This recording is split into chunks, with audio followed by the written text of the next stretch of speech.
शिवाय। ॐ नमः शिवाय। ॐ नमः शिवाय। शिव महापुराण तृतीय सदरूप संहिता 19वां अध्याय दुर्वासा चरित्र। नंदीश्वर बोले, हे मुने, अब शिवजी के उस चरित्र को सुनो जिसमें उन्होंने दुर्वासा जी का रूप धारण किया था।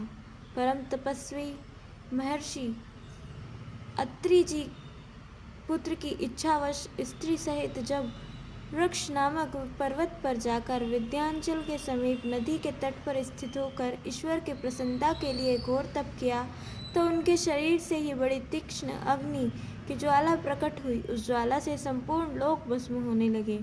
तब ब्रह्मा जी विष्णु जी को साथ ले देवताओं से ही शिव जी के पास गए। अत्रि ऋषि को वर देने के लिए वे तीनों देवता उनके आश्रम पर पहुंचे। अत्रि जी ने सबके चिन्हों से पहचान कर सबकी अलग अलग स्तुति की। फिर कहा, हे ब्राह्मण, हे विष्णु, हे शिव, आप संसार भर में पूजनीय माने गए हैं तथा प्रभु ईश्वर सृजन, रक्षा और विनाश करने वाले हैं। परंतु मैंने तो केवल एक शिवजी का ही पुत्र के कारण स्त्री सहित ध्यान किया था। मुझे इच्छित वर दीजिए। मुनि के इस वाक्य को सुन तीनों देवताओं ने कहा, हे मुनिराज, जैसा आपने संकल्प किया होगा वैसा ही होगा। हमारे अंश से तुम्हें 3 पुत्र प्राप्त होंगे।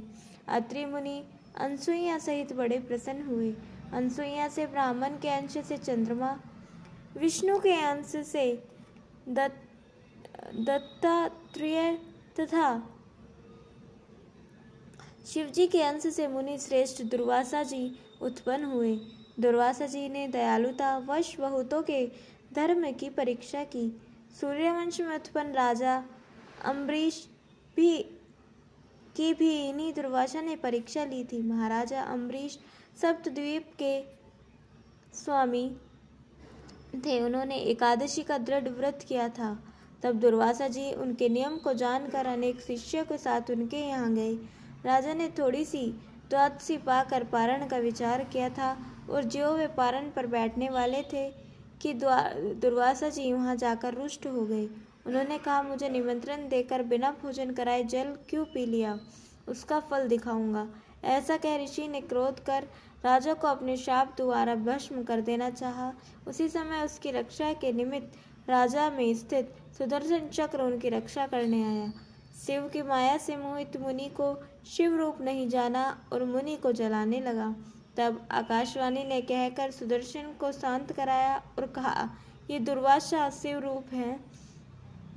राजा अम्बरीश ने दुर्वासा जी को शिव जी का अवतार समझ उन्हें प्रणाम किया। शिव जी के अंश से उत्पन्न दुर्वासा जी बड़े प्रसन्न हुए और उनके घर इच्छित भोजन करने गए। इस प्रकार एक बार इन दुर्वासा जी ने रामचंद्र की भी परीक्षा ली। काल रूप दुर्वासा जी से श्री रामचंद्र ने नियम किया था कि हमारे तुम्हारे संवाद में कोई न आने पाए। उस समय जब वे दोनों महानुभाव एकांत में बैठे वार्तालाप कर रहे थे कि लक्ष्मण वहां चले गए। इससे श्री रामचंद्र ने अपने प्रण के अनुसार शीघ्र ही उन भाई लक्ष्मण को त्याग दिया। श्री रामचंद्र के दृढ़ नियम से दुर्वासा जी प्रसन्न हो गए और उन्हें वरदान दिया। इस प्रकार उन मुनि श्रेष्ठ ने श्री कृष्ण जी के भी नियम की परीक्षा ली। श्री कृष्ण जी ब्राह्मणों के बड़े भक्त हैं ऐसे प्रसिद्ध सुन कर वे उनके परीक्षा लेने गए। जब श्री कृष्ण जी रथ जोत उसमें रुक्मणी को बैठा कर चले तो दुर्वासा जी ने वहां पहुंचकर श्री कृष्ण जी से प्रसन्न होकर उन्हें यह वर दिया कि तुम्हारे अंग वज्र के समान हो जावें। ऐसा ही जब एक समय दुर्वासा जी नग्न हो जल में स्नान कर रहे थे तो उन्हें नग्न देख द्रौपदी ने अपनी साड़ी का वस्त्र फाड़कर शरीर ढकने को दे दिया।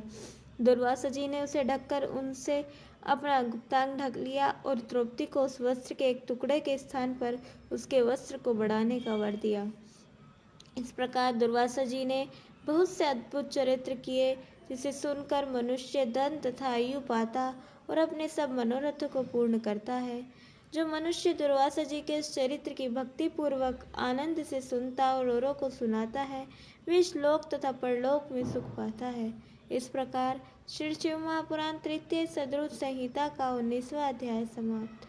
20वां अध्याय हनुमान अवतार। नंदीश्वर बोले, हे मुने, अब इसके आगे हनुमान जी का चरित्र सुनो।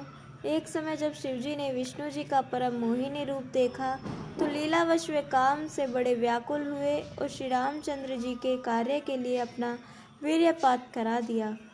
सप्तऋषियों ने उस वीर्य को पत्ते पर स्थापित कर गौतम की पुत्री अंजनी में कर्ण के द्वारा रामचंद्र जी के कार्यार्थात प्रवेश कराया। फिर तो उस वीर्य से महाबली और पराक्रम युक्त वानर शरीर वाले हनुमान जी उत्पन्न हुए। उन्होंने बाल्यकाल में ही सूर्य को कोई लघु फल जानकर उसे खाने दौड़े, परंतु जब देवताओं ने विनती की तो सूर्य को छोड़ दिया। देवताओं और ऋषियों ने उन्हें बहुत से वरदान दिए। उन्होंने सूर्य से सब विद्याएं पढ़ी और माता की आज्ञा से सूर्य के अंग से उत्पन्न सुग्रीव से मिले। सुग्रीव अपने बड़े भाई द्वारा अपनी स्त्री के हरण से महान दुखित हो श्रमुख पर्वत पर रहता था।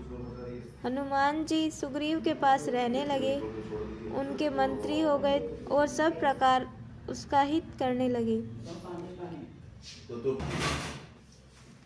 इधर भार्य जानकी के हरण से दुखी श्री रामचंद्र जी अपने भाई लक्ष्मण के साथ वहां पहुंचे। उनके साथ मित्रता हुई। श्री रामचंद्र जी ने भाई की स्त्री भगाने वाले पापी वीर अभिमानी बलि नामक वानर राज को मार डाला। फिर उन वानेश्वर हनुमान ने बहुत से वानरों को साथ ले सीता जी की खोज की और समुद्र को लांघ कर लंकापुरी को गमन किया। वहां जाकर उन्होंने पराक्रमपूर्ण बड़ा ही अद्भुत चरित्र किया। जानकी जी को उनके स्वामी श्री रामचंद्र जी का समाचार सुनाया। रावण की वाटिका को उजाड़ कर कौतुक ही में श्री संपूर्ण लंका को जला दिया। केवल एक विभीषण के घर को छोड़ दिया। फिर समुद्र में कूद अपनी पूछ पूजा शिव के अंश से श्री रामचंद्र जी के पास आए और सीता जी ने जो अपने सिर की मणि उन्हें दी थी उसे रामचंद्र जी को दिया।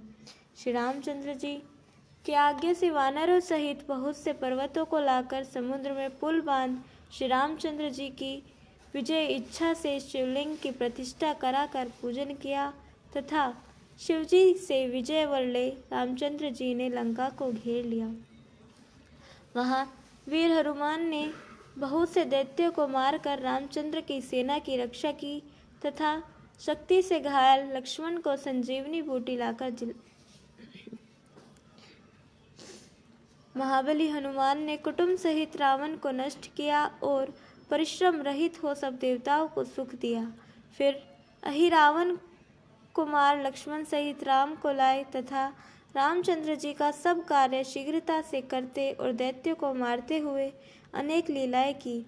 उन्होंने श्री रामचंद्र जी को सुखी किया तथा उनके भक्त हो भूलोक में उनकी भक्ति स्थापित की। इस प्रकार भगवान शिव का अवतार भक्तों का उद्धार करने वाला है। इसमें महावीर हनुमान सर्वदा राम कार्य करने वाले हैं। हे तात, यह आख्यान धनदायक, यशवर्धक और सर्व कामदायक है। हनुमान जी का यह चरित्र मैंने तुमसे कहा। जो मनुष्य इसको भक्ति पूर्वक सावधान होकर सुनता है वह इस लोक में सब मनोरथों को भोग कर अंत में मोक्ष प्राप्त करता है। इस प्रकार श्री शिव महापुराण तृतीय सदरुत संहिता का 20वां अध्याय समाप्त। बोलिए उमापति महादेव की जय। कल हम पढ़ेंगे 21वां अध्याय पार्वती द्वारा भैरव जी को श्राप और 22वां अध्याय वृषभ अवतार वर्णन। तब तक के लिए जुड़े रहें। हर हर महादेव।